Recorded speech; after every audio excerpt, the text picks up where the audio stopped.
The real face of cheating in Kody Brown's eyes. Robyn's betrayal. Sister Wives is once again in the middle of a new round of drama. Robyn, who Kody Brown thought was his most loyal friend, has now changed in a strange way.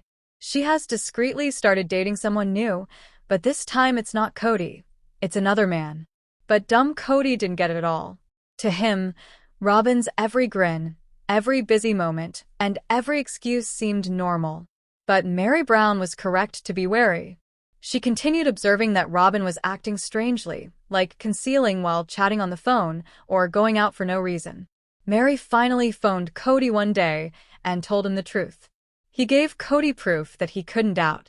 Kody looked to fall apart when the truth came out. Kody was upset, embarrassed, and angry. He told Robyn, "You're a big liar. The person I've loved for so many years is now a complete stranger."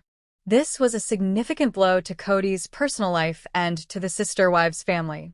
What will happen to the future of Kody and Robyn's relationship following this betrayal? Only time will tell. It was a peaceful afternoon in Flagstaff, the kind that promised serenity, but the Brown family would not feel peaceful that day. Kody Brown had believed for years that Robyn was his soulmate. Through the divorces, the heartbreaks, and the changing tides of his many families, she had always been there for him. At least that's what he thought. Robyn had started to alter behind the scenes.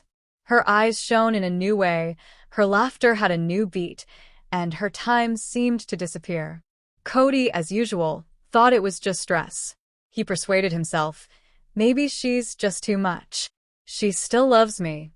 But Meri, who had been emotionally distant from Kody for a long time, saw something deeper.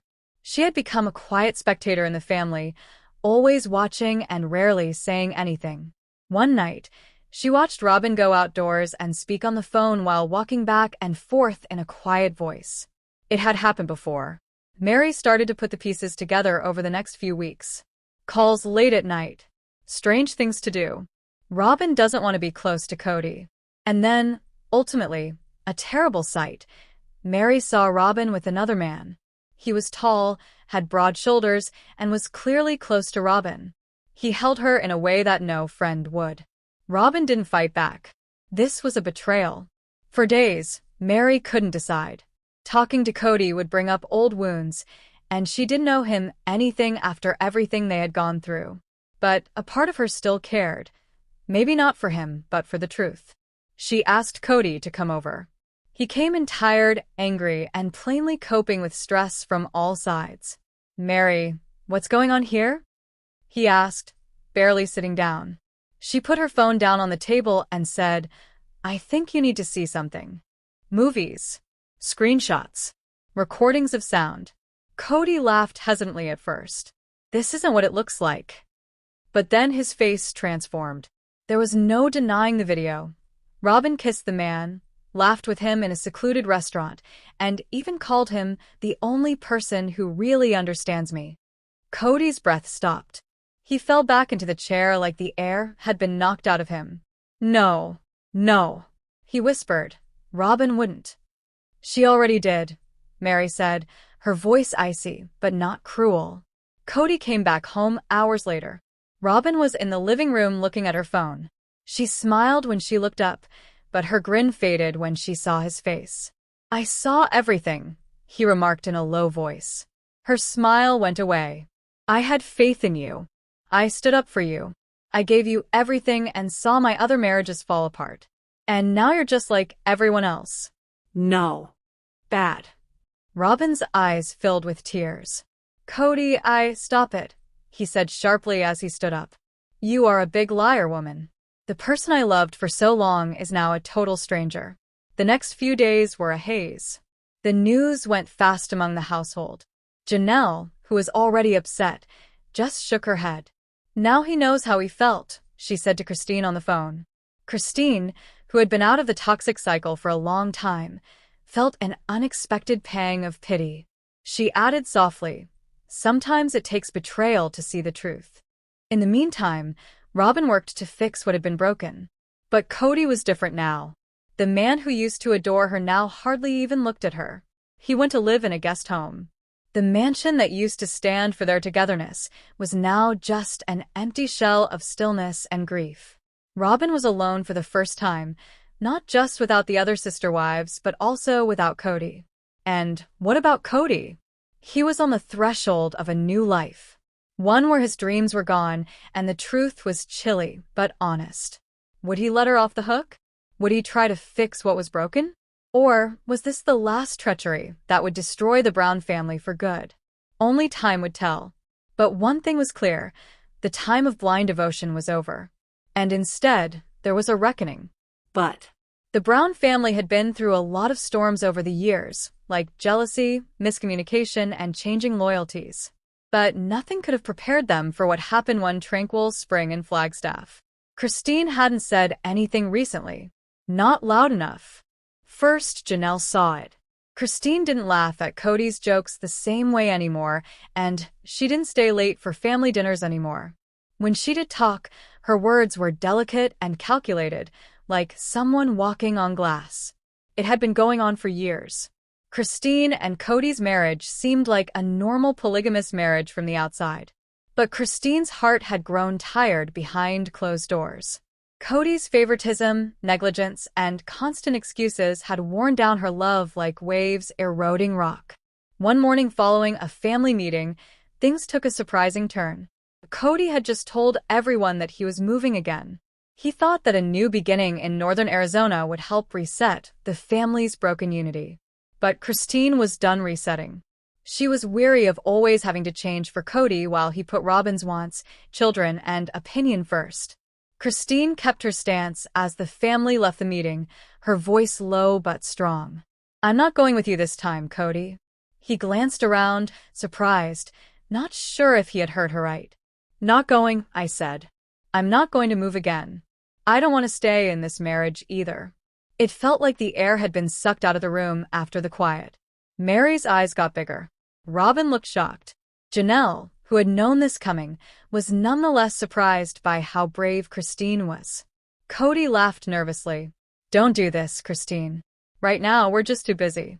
I know things haven't been great, but we can get through this." Christine shook her head. "You haven't been there for this marriage in years, Kody. You say you love all of your wives the same, but we both know that's not true. I've been holding on, hoping things would get better. But they haven't. And I won't keep giving up my happiness." Christine packed a few bags that night and silently departed the main house. She took Truly with her to Utah, where her older kids had already settled down. There was no yelling or drama, just quiet resolve. A woman getting her peace back. In the days that followed, Kody tried to get in touch. He sent texts, made awkward calls, even tried to guilt her into returning. But Christine had had enough. And something inside her had changed, something strong and unbreakable. She didn't think of herself as one of Kody's wives anymore. She was her own person. And for the first time in a long time, she felt free. Christine started a new life in Utah.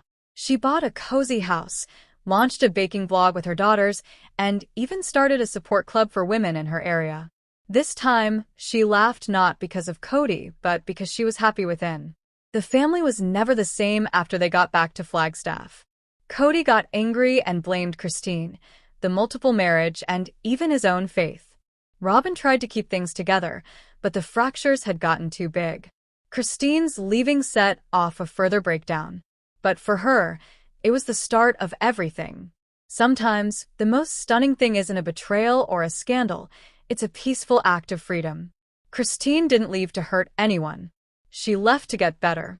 But the Arizona sun was blazing down on Flagstaff, but within the Brown family's dwellings, a different type of heat was building that everyone could feel.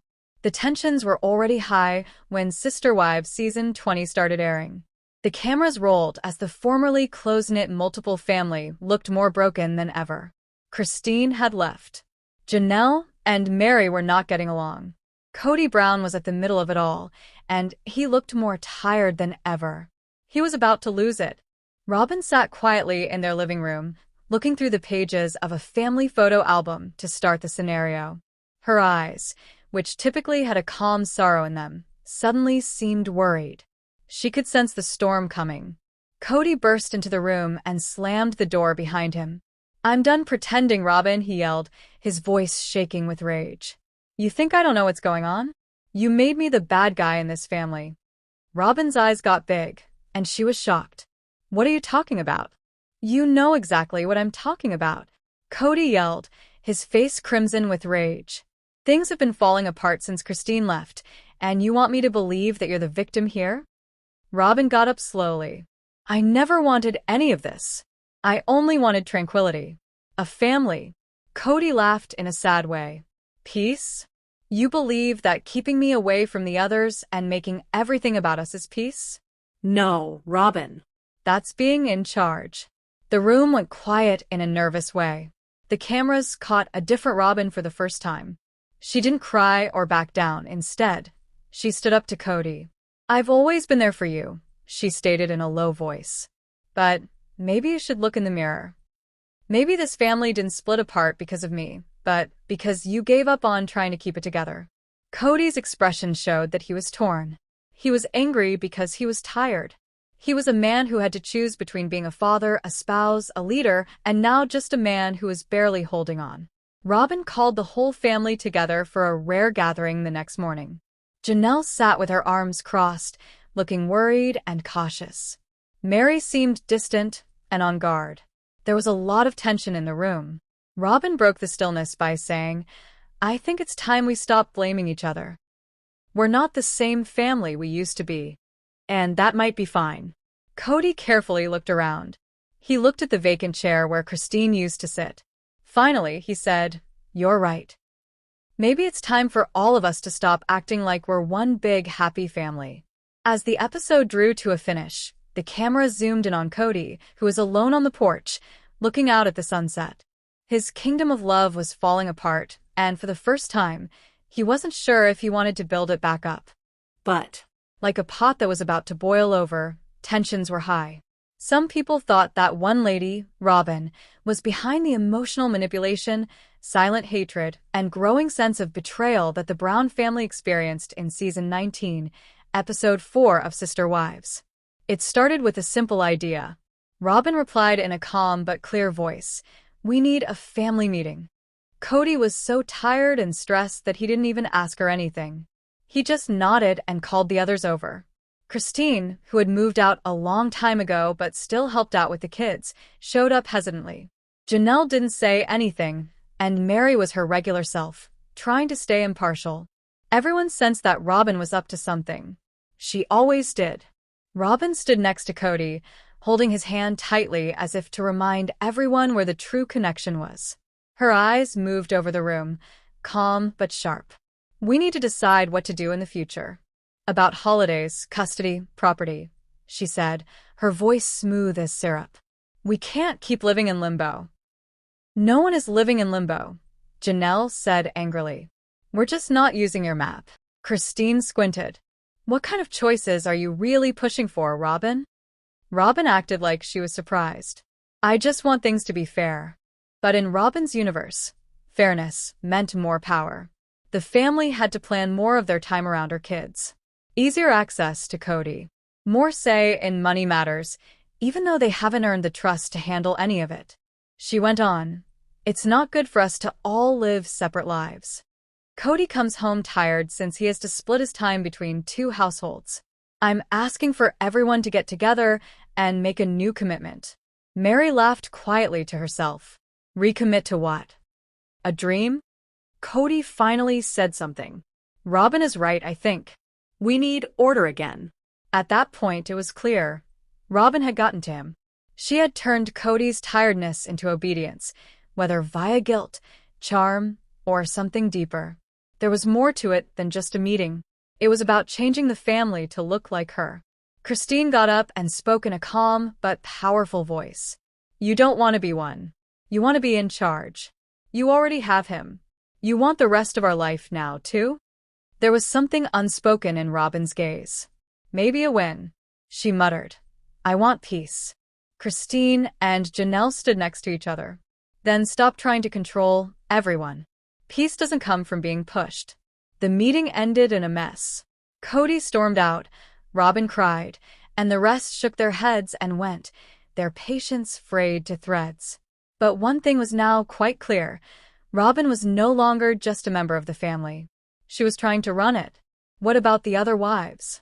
They weren't going down without a fight. But Christine stood at the edge of a peaceful slope, arms folded and eyes on the horizon.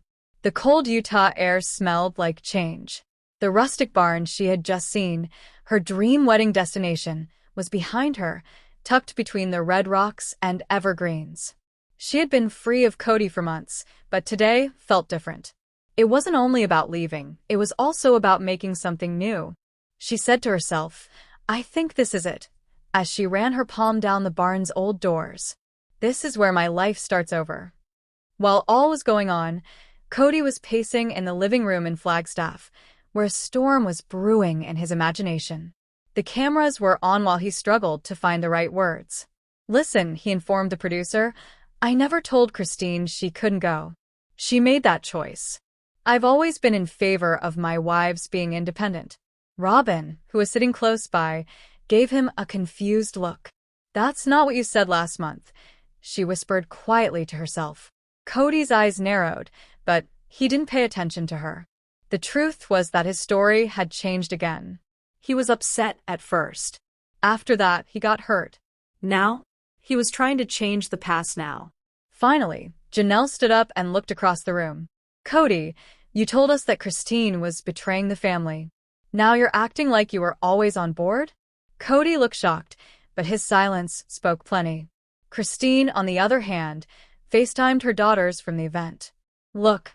She turned her phone camera around to show the broad meadow where she pictured string lights and tables with wildflowers. "It's so pretty, Mom," Michael T. added with a smile. "You deserve this." Christine nodded, and tears were about to fall. "I want this to be more than just a wedding. I want it to be a party to celebrate life.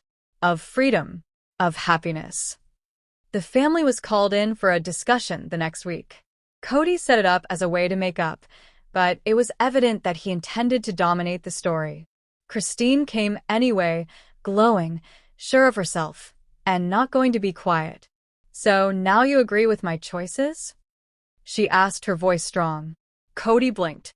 "I've always done that. You got me wrong." "No, Kody," she said in a harsh voice. "You're just scared that the truth will be shown on TV. You made me look like the bad guy, and now that I'm happy, you want to change the tale." There was no sound in the room. Mary, who normally stayed out of fights, said quietly, "She's not wrong." Christine walked around the barn property again at the end of the episode, but this time her fiancé was with her. She heard laughter in the air as she thought about a future without secrets and full of promise.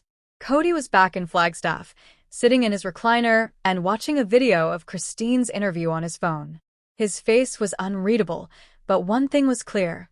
The woman he used to dominate had taken back her story, and there was no going back. Hello, lovely viewers. Welcome to my channel. I'm Sabrina, and I hope your day is going well. Don't forget to subscribe to the channel if you appreciate the video.